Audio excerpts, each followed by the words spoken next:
Hello दोस्तों, नमस्कार। SM किसी चैनल में मैं आप सभी लोगों का दिल से बहुत बहुत स्वागत करता हूं। दोस्तों, आज के दिन की अगर हम लोग यहाँ पे बात करें तो सेंसेक्स आप यहाँ पे देख सकते हैं नियर बाय 1% डाउन देखने को मिला और वी कैन से 700 पॉइंट की गिरावट देखने को मिली। निफ्टी 50 की बात करें तो 200 पॉइंट की गिरावट, 1% की गिरावट। ठीक है, मार्केट में 1% अप डाउन यहाँ पे चीज़ें चलती रहती है, बट फिर भी अगर हम लोग यहाँ पे देखें तो आपको पता ही है बाजार से रिलेटेड काफ़ी सारी खबरें हम लोग को देखने को आज के दिन भी यहाँ पे मिल चुकी है। गिरावट का पैटर्न अगर हम लोग देखेंगे तो ओपनिंग तो एकदम ही नॉर्मल हम लोग को देखने को यहाँ पे मिल गई। ठीक है, कोई बहुत बड़ा गैप डाउन देखने को नहीं मिला, एकदम फ्लैटिश ओपनिंग ही आप कह सकते हो। उसके बाद धीमे धीमे करके प्रेशर रहा एंड खास करके सेकंड हाफ की अगर हम लोग बात करें, वहाँ से जो प्रेशर हम लोग को बढ़ते हुए देखने को मिल गया, फिर तो बाजार क्लोज हो गया। वही अच्छी बात है क्योंकि वो प्रेशर ज़्यादा से ज़्यादा और बढ़ते हुए देखने को यहाँ पे मिल रहा था। डेफिनेटली जब भी इस प्रकार की चीज़ें होती है हम लोग सारी चीज़ों को कवर करने की कोशिश करते हैं, स्टडी करने की कोशिश करते हैं। इसी चीज़ों को हम लोग अभी स्टडी यहाँ पे करने जा रहे हैं। सबसे इंपॉर्टेंट चीज़ ये है दोस्तों कि ग्लोबल मार्केट की ओर से कोई ज़्यादा प्रेशर देखने को नहीं मिला। यस, क्योंकि यूजुअली क्या होता है कि ग्लोबल मार्केट से ही यूजुअली अभी तक का जो प्रेशर बन रहा था वही से आ रहा था। ठीक है, मतलब अगर हम बात करें अमेरिकन बाजार कल के दिन 0.36%, कुछ भी खास यहाँ पे तेजी मंदी नहीं। देन जापान के बाजार ने तो ओपनिंग तो एकदम धूम धड़ाकेदार आप यहाँ पे देख सकते हो। ठीक है, 3.5% की यहाँ पे तेजी दिखा दी, बट ये मत भूलना कि 12 अगस्त को उनका मार्केट बंद था तो कुछ चीज़ें यहाँ पे पेंडिंग भी थी। ठीक है, तो उन दोनों चीज़ों का कॉम्बिनेशन होके ही वो तेज़ी देखने को यहाँ पे मिल चुकी है। अगर आप कन्फ्यूज़ हो रहे होंगे कि वो इतना ज़बरदस्त ओपन हो गए तो हमें क्या दिक्कत हो गई, तो ये पॉइंट आपको पता होना चाहिए। सोमवार के दिन येस्टरडे उनका मार्केट क्लोज था। देन अगर हम लोग यहाँ पे यूरोपियन बाजार की बात करें, खास करके 12 बजने के बाद यहाँ पे हमारा मार्केट यहाँ पे गिर रहा था, तो यूरोपियन बाजार आप यहाँ पे देख सकते हो कि वहाँ से थोड़ी बहुत हम लोग को प्रेशर, मतलब बहुत बड़ी कोई गिरावट नहीं है, बट यस उनका ओपनिंग बहुत ही शानदार था। बट उसके बाद वहाँ पे जो हम लोग को टॉप लेवल से जो प्रेशर देखने को मिला वो एक थोड़ा बहुत यहाँ पे हमारे मार्केट में पास ऑन होते हुए देखने को मिल गया। चाहे आप दूसरा भी देख सकते हो, जर्मनी का डैक्स या फिर फुटसी की भी बात करें तो ओपनिंग बहुत शानदार थी, बट उसके बाद हम लोग को लाल निशान में यूरोपियन भी मार्केट आते हुए देखने को मिले थे। तो ये एक पॉइंट हम लोग को छोटा मोटा, ये तो डेली चलता रहता है। ठीक है, तो ये चीज़ें पता होनी चाहिए। देन डाउ जोन्स के फ्यूचर की अगर हम लोग बात करें तो वो भी ठीक ही चल रहा था। ये तो अभी जाके लाल निशान में देखने को यहाँ पे मिल रहा है, वरना हरे निशान में ही यहाँ पे चल रहा था। मतलब बताने का मकसद क्या है दोस्तों कि हमारे बाजार की अगर हम लोग यहाँ पे बात करें तो विदेश की ओर से इतना कुछ ज़्यादा हम लोगों को कोई इतना प्रेशर देखने को नहीं मिला, छोटा मोटा तो चलता रहता है भाई। ठीक है, यहाँ पे अभी हम लोग बात करने वाले हैं 4 मेजर पॉइंट्स के बारे में। ठीक है, ये 4 मेजर पॉइंट्स हम कह सकते हैं इन सबके टोटल अगर आप लगाओगे तो आज के दिन हम कह सकते हैं बियर वालों ने थोड़ा कोशिश किया है मार्केट को नीचे लाने के लिए। एंड उसमें भी अगर देखा गया तो सबसे बड़ा कॉन्ट्रीब्यूशन यहाँ पे रहा है, तो रहा है दोस्तों पॉइंट नंबर 1 का। तो उसी के साथ अभी हम लोग यहाँ पे शुरुआत करेंगे। एंड दोस्तों वो पॉइंट नंबर 1 क्या है, तो हमारे देश की सबसे बड़ी दिग्गज bank HDFC bank. Yes, HDFC bank की अगर हम लोग बात करें तो आज के दिन 3.25% गिर गया भाई। अगर HDFC बैंक अगर इतना गिरेगा तो मार्केट ऊपर जाने के लिए काफ़ी मुश्किल यहाँ पे हो सकते हैं। और गिरा मतलब ऐसा ही नहीं गिरा, काफ़ी हैवी गैप डाउन के साथ यहाँ पे ओपन हुआ। आप देख सकते हैं ये प्रीवियस क्लोज रहता है और ये ओपनिंग रहती है, कितना बड़ा गैप डाउन है देखिए। और उसके बाद और हम लोग को प्रेशर ये बढ़ते हुए देखने को यहाँ पे मिल गया। ऐसा क्या हो गया भाई HDFC बैंक में। एंड आपको बताइए HDFC बैंक दो तरफ से यहाँ पे अटैक करते हुए देखने को मिल जाते हैं। एक है डायरेक्टली निफ्टी 50 में, तो सबसे बड़ा वेटेज इसी का ही रहता है। अभी वो चेक करना पड़ेगा, बार बार चेंज भी होता रहता है, बट फिर भी फर्स्ट सेकंड पोजीशन इन्हीं की रहती है।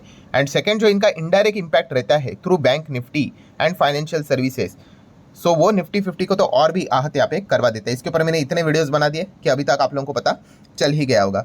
HDFC बैंक यहाँ पे नीचे क्यों गिरा है, इसके पीछे का क्या रीजन है। यस, कॉन्क्रीट रीजन अवेलेबल है दोस्तों, वो है MSCI इंडेक्स की रीबैलेंसिंग। MSCI इंडेक्स में हम लोग को बदलाव होते हुए देखने को मिल जाते हैं। क्या यहाँ पे HDFC बैंक को कोई बाहर किया, अरे HDFC बैंक को कौन बाहर करेगा।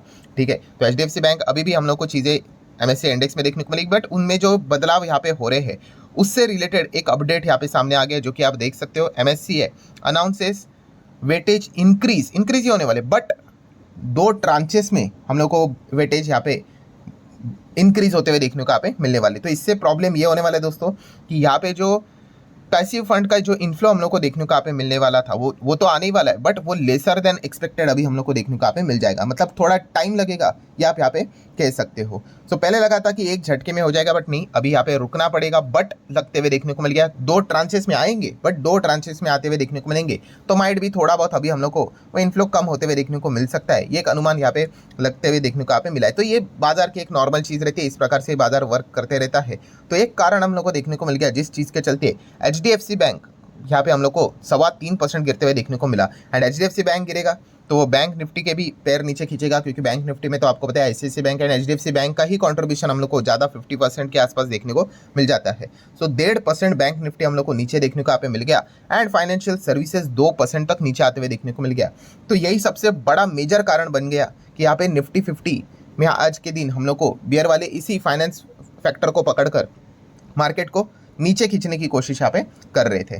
तो ये एक चीज़ हम लोग को देखने को यहाँ पे मिल चुकी है। देन अगर हम लोग यहाँ पे आ जाते हैं दोस्तों सेकंड पॉइंट के ऊपर, तो सेकंड पॉइंट कौन सा है जो कि हम कह सकते हैं कि बाजार को और नीचे रखने में यहाँ पे मदद कर दी गई, तो दोस्तों वो अगेन फाइनेंस सेक्टर से रिलेटेड ही चीज़ हम लोग को देखने को मिल चुकी है। फाइनेंस सेक्टर काफ़ी बड़ा है, तो किस चीज़ के बारे में हम बात करने वाले दोस्तों, तो वो है RBI। यस, RBI अलग अलग नियम कानून यहाँ पे लाते रहता है, ठीक है। मार्केट कैसे रिएक्ट करेगा उसके ऊपर उनका फोकस नहीं रहता है, उनका मेजर फोकस होता है पूरे सिस्टम को कैसे यहाँ पे प्रॉपरली रखा जाए, उस हिसाब से वो चीज़ें यहाँ पे करते हैं। सो RBI के कुछ रूल्स एंड रेगुलेशन में बदलाव यहाँ पे हुए हैं, और वो रूल्स एंड रेगुलेशंस की अगर हम लोग बात करें तो NBFC, उसी के साथ साथ हाउसिंग फाइनेंस वाली जो कंपनी है, खास करके डिपॉजिट टेकिंग वाली, तो उनके लिए अच्छी खबर हम लोग को देखने को नहीं मिली है। मतलब आप यहाँ पे देख सकते हो उनके जो नॉर्म्स है वो RBI ने और टाइट यहाँ पे कर दिए, ठीक है। खास करके हाउसिंग फाइनेंस कंपनीज, इनको हम कह सकते हैं NBFC के ही लेवल पे लाने की कोशिश यहाँ पे कर रहे हैं। जैसे आपको बताया कि deposit taking housing finance company की यहाँ पे बात करें, अभी RBI ने इनके लिए कुछ नियम बदल लिए, बहुत सारे हैं,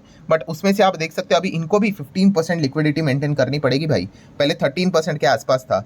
सो जितना आप लोगों को ये लिक्विडिटी वाले नॉर्म्स यहाँ पे बढ़ते रहते हैं, आपका बिजनेस करना उतना आप लोगों को थोड़ा बहुत कठिन हो जाता है, ठीक है, क्योंकि जितना पैसा आपके पास आप अपने हिसाब से यहाँ पे फाइनेंस में बिजनेस में उतार सकते हो, उतना आप लोगों के रिटर्न्स ज़्यादा मिलते हैं। बट जैसे ही RBI के रूल्स आ जाते हैं भाई कि आपको लिक्विडिटी बढ़ाना पड़ेगा, हमारे पास इतना पैसा रखना पड़ेगा, जैसे कि बैंक के केस में CRR होता है, आप सभी लोगों को पता ही है, तो फिर यहाँ पे बैंक्स फाइनेंस वाली जो कंपनियाँ रहती है, NBFC रहती है, वो डिसअपॉइंट होते हुए देखने को मिल जाती है। सो यही चीज़ हम लोग को फाइनेंस सेगमेंट में, खास करके हाउसिंग फाइनेंस कंपनी की ओर ज़्यादा हम लोग को डायरेक्शन जाते हुए देखने को मिल चुके हैं। प्लस उसी के साथ साथ फुल इमरजेंसी फंड्स की अगर हम लोग यहाँ पे बात करें, तो उसको भी जब विड्रॉ किया जाएगा, ठीक है, NBFC डिपॉजिट एंड उसी के साथ साथ हाउसिंग फाइनेंस की अगर हम लोग बात करें, तो अभी बताया जा चुका है कि आपको क्या करना पड़ेगा, पूरा का पूरा जो इमरजेंसी फंड है वो आपको रिफंड करना पड़ेगा जब आप विड्रॉ करने जाओगे। तो मतलब क्या, इनके पास यहाँ पे पैसे नहीं रहेंगे, वो भी वापस यहाँ पे देने पड़ेंगे। एंड 3 महीने का टाइम इनको देके यहाँ पे रखा हुआ है। अगर हम लोग प्री मैच्योर विड्रॉवल की अगर हम लोग यहाँ पे बात करें, तो उस हिसाब से नियम कानून देखने को यहाँ पे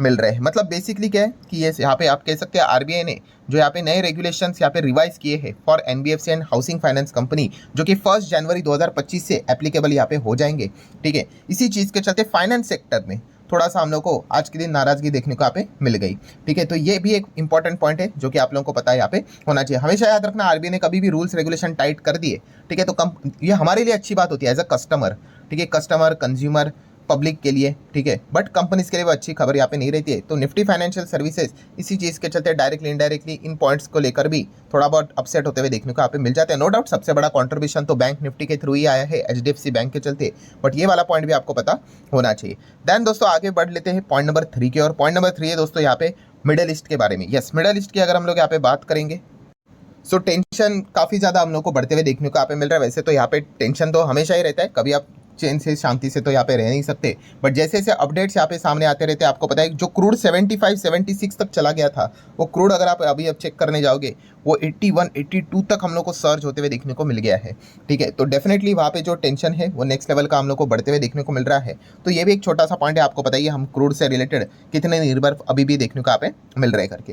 एंड देन अगर हम लोग बात करेंगे आखिरी पॉइंट नंबर 4 की, तो मुझे नहीं लगता इसके लिए कोई रॉकेट साइंस की जरूरत है, आपको पता ही है कौन सा पॉइंट है जो फिलहाल सरदर्द बना हुआ है। Yes, Hindenburg, SEBI, Adani. तो ये तो चलता रहेगा, काफ़ी लंबी पारी है, जैसे मैंने कल के दिन भी आप लोगों को बताया था। ये मैच एक्चुअल में देखा गया ये टेस्ट मैच जैसा है, ठीक है। एग्जांपल तो मैंने T20 वाला दिया था, बट आपको सिचुएशन समझाने के लिए कि पिक्चर काफ़ी लंबी चलने वाली है, ठीक है। ऐसा नहीं है कि एक ही दिन का ये मैच था करके, इंट्राडे का ही खेल था करके।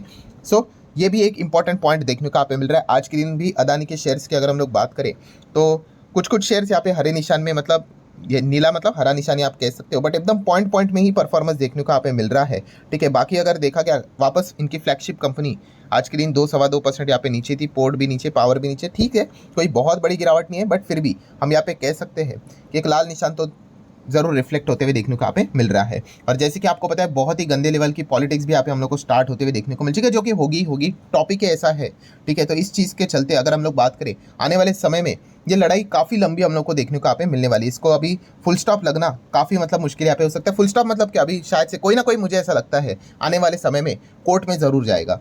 कौन सा, ये जो सेबी वाला मामला था, सेबी चीफ के ऊपर जो आरोप यहाँ पे लगाए उन्होंने, कोई ना कोई जरूर कोर्ट में जाते हुए देखने को यहाँ पे मिल जाएगा। एंड बाद में देखेंगे कि कोर्ट इससे रिलेटेड क्या फैसला यहाँ पे सुनाता है, क्या डायरेक्शन यहाँ पे देता है, और उस डायरेक्शन के हिसाब से मार्केट में आप लोगों को एक और रिएक्शन जरूर देखने को यहाँ पे मिल जाएगा। तो ये एक इंपॉर्टेंट पॉइंट देखने को मिला। मतलब इन सभी चीज़ों की अगर आप ग्रैंड टोटल कर लो तो डेफिनेटली जो इम्पैक्ट है वो हमारे बाजार के ऊपर आज के दिन देखने को यहाँ पे मिला था। बट फिर भी अगर किसी को मैन ऑफ द मैच देना है कि भाई अगर आपने आज के दिन यहाँ पे बाजार को नीचे खींचने की कोशिश की है, तो बियर वाले वो मैन ऑफ द मैच की ट्रॉफी अगर किसी को देंगे तो वो HDFC बैंक को देते हुए देखने को मिलेंगे। एंड वो HDFC बैंक को भी नहीं, वो एक्चुअली MSCI को देना चाहिए। बट समझो इस चीज़ को, ठीक है। और अगेन कहना चाहूँगा दोस्तों, आप शेयर मार्केट में हो तो ये चीज़ें हम लोग को रोज डेली बेसिस के हिसाब से देखने को सुनने को यहाँ पे मिलती रहती है। तो ये पॉइंट आप लोगों को पता होना चाहिए, इसलिए सारी चीज़ों को कवर करता हूँ मैं। सो आशा करता हूँ वीडियो हेल्पफुल लगा होगा, तो चाहो तो लाइक एंड शेयर कर सकते हो। मिलते हैं नेक्स्ट वीडियो में, तब तक के लिए बाय बाय।